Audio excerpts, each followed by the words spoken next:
పితా పుత్ర పవిత్రాత్మ నామమున ఆమేన్. ఈనాటి దేవుని మాట, ఈనాటి సువిశేషము లూకా శుభవార్త 10వ అధ్యాయము 13వ వచనము నుండి వాక్యము చదువుకుందాం. నాటి వాక్యానికి మీ అందరికీ ఆహ్వానము పలుకుతూ 13వ వచనము నుండి వాక్యము విందాం. అయ్యో కొరాజీనుపురమా, నీకు అనర్థము! అయ్యో బెత్సైదాపురమా, నీకు అనర్థము! మీ మధ్య చేయబడిన అద్భుత కార్యములు తూరు సీదోను పట్టణములలో చేయబడిన ఎడల ఆ పట్టణ వాసులు ఎప్పుడో పశ్చాత్తాపపడుచు గోనె పట్టలు ధరించి బూడిద పుసుకుని ఉండేది వారే. కాని తీర్పు దినమున మీ గతి కంటే తూరు సీదోనుల గతి ఓర్వదగినదిగా ఉండును. ఓ కఫర్నాముపురమా, నీవు ఆకాశమునంట దలచితివా, నీవు పాతాళమునకు పడద్రోయబడదు.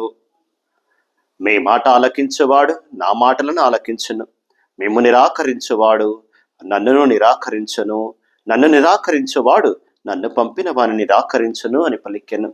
ఇది క్రీస్తు ప్రభుని సువిశేషము. క్రీస్తువా మీకు స్తుతి కలుగునుగాక. ప్రభుని యందు నమ్మకమును విశ్వాసమును ఉంచిన వారలారా, ఈనాడు ప్రభు కొంచెం కటువుగా ఘాటుగా మాట్లాడుతున్నట్లుగా మనం వింటూ ఉన్నాం. చాలా కొద్ది సమయాలు మాత్రమే ప్రభు ఇలా కోపముతో కానీ కటువుగా కానీ ఇలా ఘాటుగా మాట్లాడినటువంటి సమయాలు మనం చూస్తాం. ప్రభు చాలా ప్రశాంతముగా కరుణతో జాలితో దయతో బోధిస్తూ ఉండేవాడు. కొద్ది సమయాలలో ప్రజల యొక్క ఆ యొక్క మారు మనసు లేనితనాన్ని చూసి ఎన్ని అద్భుత కార్యాలు చేసినా, ఎంత గొప్ప వాక్యాలు బోధించినా, ఎన్ని దైవ సూచనలు చేసినా, ఎంతగా దైవశక్తిని అక్కడ ప్రదర్శించినా కూడా ప్రజలు మారట్లేదని, ఇంకా కూడా గట్టిగా హార్టెడ్గా ఉంటున్నారు, హృదయ కాఠిన్యమును కలిగి ఉంటున్నారు తప్ప హృదయ పరివర్తన లేదు అని చెప్పి ప్రభు చాలా సమయాల్లో బాధపడుతూ ఉంటారు. అటువంటి సమయమే ఈ రోజున ప్రభు కొరాజీనుపురమా, అయ్యో నీకు అనర్థము! బెత్సైదాపురమా, నీకు అనర్థము అంటూ ఇంకొక మాట అంటున్నారండి. మీ మధ్య చేయబడిన అద్భుత కార్యములు తూరు సీదోను పట్టణంలో చేయబడిన ఎడల ఆ పట్టణ వాసులు ఎప్పుడో పశ్చాత్తపడి గొనె పట్టలు ధరించి బూడిద పుసుకుని ఉండేది వారే. ప్రభు బాధపడుతున్నాడండి. కొరాజీనుపురమా, బెత్సైదాపురమా, ఎన్ని మాటలు చెప్పాను, ఎన్ని మంచి పనులు చేశాను, ఎన్ని అద్భుత కార్యాలు, ఎన్ని దైవ సూచనలు మీకు సూచించాను, అయినా కూడా మీరు భగవంతుని యందు నమ్మకము విశ్వాసము ఉంచకుండా, మీ యొక్క పరివర్తన నుండి మారు మనసు పొంది మారకుండా, మీ యొక్క ప్రవర్తన అలాగే ఉంచుకుంటూ పరివర్తన చెందకుండా దేవునికి ఇంకా దూరం అయిపోయి పాపములో కూరుకుపోతున్నారు తప్ప మీరు భగవంతునిలో ఎదగటలేదు, భగవంతుని దగ్గరకు రావటం లేదు, మారు మనసు పొందటలేదు, పరివర్తన చెందటలేదు అని ప్రభువు ఈరోజు బాధతో అంటున్నాడు. కొరాజీనుపురమా, బెత్సైదాపురమా, ఎన్ని అద్భుత కార్యాలు చేశారు, చాలా అద్భుత కార్యాలు చేశారండి. రెండు కూడా గలిలయకు దగ్గరగా ఉన్నటువంటి పట్టణాలు. ఈ పట్టణాలకు పరిసర ప్రాంతాల్లో, గలిలయ ప్రాంతాల్లో మనం బైబిల్ గ్రంథంలో చాలా అద్భుతాలు చూస్తాం. అంతెందుకు బెత్సైదాలో కూడా ఆ గుడ్డివానికి చూపునివ్వడం, కళ్ళ మీద మట్టి రాసి తాకి ప్రభు గుడ్డివానికి చూపునివ్వడం చూస్తాం. ఇంకా ఆ ప్రాంతములోనే రొట్టెలను చేపలను ఆహారముగా 5,000 మందికి పంచి ఇవ్వడం చూస్తాం. ఇలా చాలా అద్భుతాలు గలిలయ ప్రాంతములో, ఈ యొక్క కొరాజీనుపురము, బెత్సైదాపురం ప్రాంతములో ప్రభువు చేసి ఉన్నాడు. అయినా కూడా ప్రజల ప్రవర్తన మారకుండా, మారు మనసు పొందకుండా, హృదయ కాఠిన్యాన్ని కలిగి ఉండి భగవంతుడికి ఇంకా దూరముగా ఉంటూ అవిశ్వాసులుగా ప్రజలు, అవిశ్వాసపు పట్టణాలుగా మిగిలిపోతూ ఉంటే తీర్పు దినమున మీ గతి కష్టముగా ఉంటది. జాగ్రత్త, ఎప్పుడైనా నా మాట విని ఆలకించండి అంటున్నాడు. ఇంకా ప్రభు మనం చూస్తే కఫర్నాము వెళ్ళినప్పుడు కూడా కఫర్నాము ప్రజలతో కూడా అదే విధముగా మాట్లాడుతూ ఉండటం మనం చూస్తూ ఉంటాం. ఒకసారి మత్తయి శుభవార్త 11వ అధ్యాయం 23-24 వచనాలలో కూడా మనం చూస్తే వాక్యం అంటుంది, ఓ కఫర్నాము పురమా, నీవు ఆకాశమునకు ఎత్తబడవలనని ఆశింపలేదా?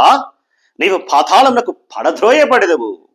నీ యందు చేయబడిన అద్భుత కార్యములు సొదొమ పురమందు చేయబడి ఉన్నచో అది నేటి వరకు నిలిచి ఉండేవి. సొదొమ పట్టణాన్ని భగవంతుడు శపించి నశింపచేస్తాడు.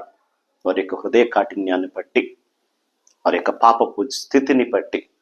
కృష్ణ ప్రభు అంటున్నాడు, ఓ కఫర్నాంపురమా, నీవు ఆకాశానికి ఎత్తబడాలని నీ గురించి నీవు గొప్పగా ఊహించుకుంటూ గొప్ప పట్టణముగా భావిస్తూ ఉన్నావు, కానీ పాతాళానికి పడదోయబడతావు. జాగ్రత్త, నీ గతి చివరికి ఎలా ఉంటదయ్యా అంటే నాశనము చేయబడిన సొదొమ పట్టణానికన్నా ఘోరముగా ఉంటుంది. నీ యందు నేను చేసినటువంటి అద్భుత కార్యాలు ఇంకెక్కడైనా చేసి ఉంటే వాళ్ళు మారి ప్రభుని నమ్ముకొని దేవుని బిడ్డలయ్యేవారు. నేను ఎంత గొప్ప కార్యాలు చేసినా, ఎంత గొప్పగా నేను దేవుని శక్తిని ప్రదర్శించినా కూడా మీరు మారట్లేదు, మారు మనసు పొందట్లేదు, ఇంకా హృదయ కాఠిన్యమును కలిగి ఉన్నారు. తీర్పు దినమున నీ గతి భయంకరముగా ఉంటుంది, జాగ్రత్త అంటున్నాడు. ఇంకా అంటున్నటువంటి ప్రభుని మాటలు చూద్దాం. 4వ అధ్యాయములో కూడా ప్రభుని వాళ్ళు తిరస్కరించారని ఈ పట్టణాలనందరినీ భగవంతుడు ఎందుకు అంటున్నాడంటే, యేసు ప్రభు అక్కడ గొప్ప గొప్ప అద్భుత కార్యాలు చేసిన కొరాజీనిపురంలో కానీ, బెత్సైదాపురంలో కానీ, కఫర్నాములో కానీ ఎన్నో అద్భుత కార్యాలు చేశాడు. అయినా కూడా ఆ ప్రజలు ప్రభువును తిరస్కరిస్తున్నారు, అంగీకరించట్లా. ఆయన మాట వినట్లా, ఆయనను అంగీకరించట్లా, దేవుని శక్తిని గుర్తించక ప్రభుని తిరస్కరించుతున్నారు. మనం చూస్తే ఒకసారి యేసు ప్రభు నజరేతు పట్టణానికి, తన సొంత పట్టణానికి వెళ్ళినప్పుడు కూడా ఆ పట్టణంలో ప్రార్థనా మందిరానికి వెళ్ళి బోధిస్తూ ఉండక కూడా ఆ ప్రజలు ఏమంటున్నారు, ఎవరైనా వడ్రంగి కుమారుడు కాదా, యోసేపు కుమారుడు కాదా, ఈయన చెబితే మనం వినేదేంటి అంటున్నారు.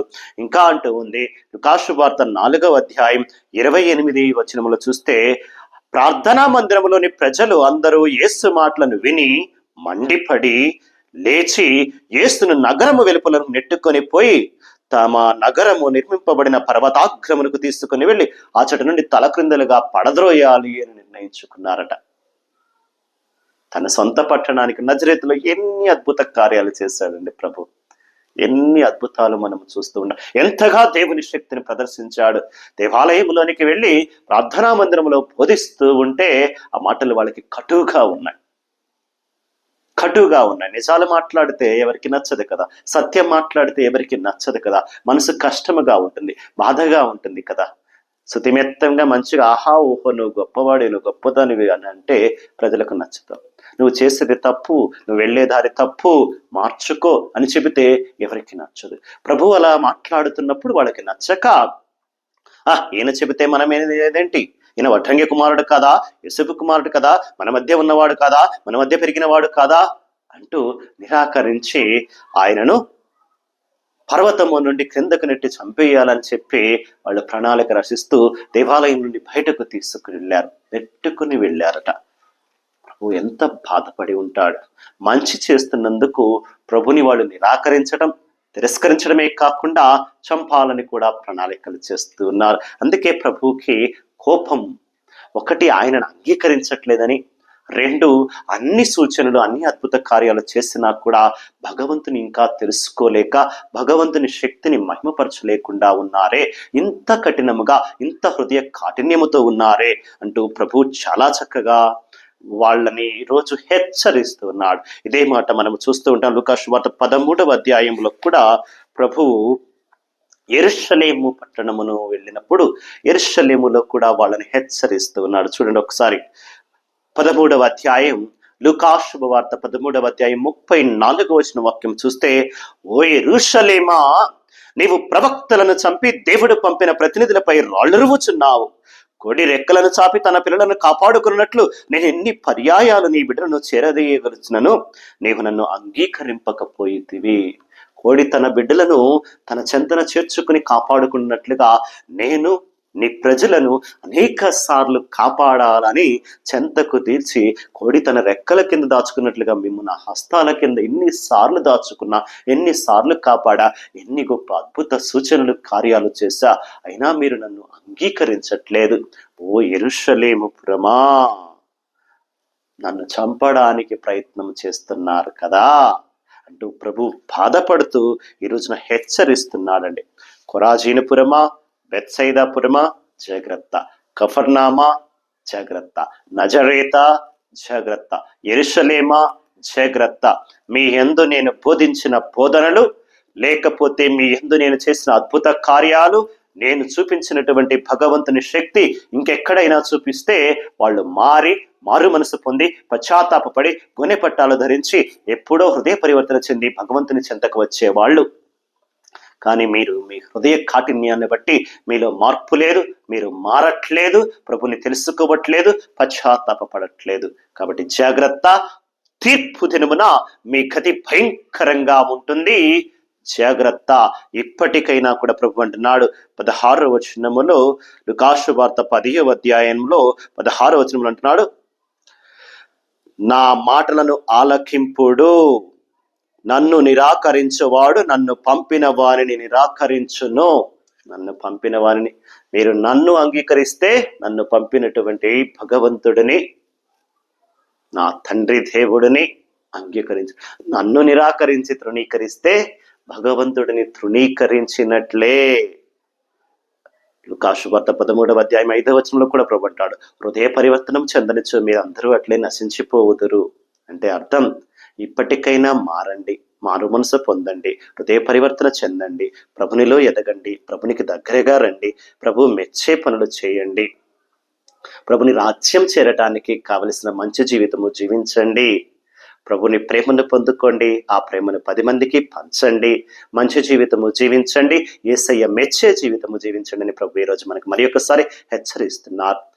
బెత్సైదాపురాన్ని, కొరాజీనుపురాన్ని, యెరూషలేమును, కఫర్నామును, నజరేతును హెచ్చరించినటువంటి ప్రభు ఈరోజున బిడ్డ, వాక్యాన్ని వింటున్నటువంటి బిడ్డ, నీకు కూడా ఇదొక హెచ్చరికేమో, మనకి కూడా ఇదొక హెచ్చరికేమో, మనల్ని కూడా ప్రభు అంటున్నాడేమో.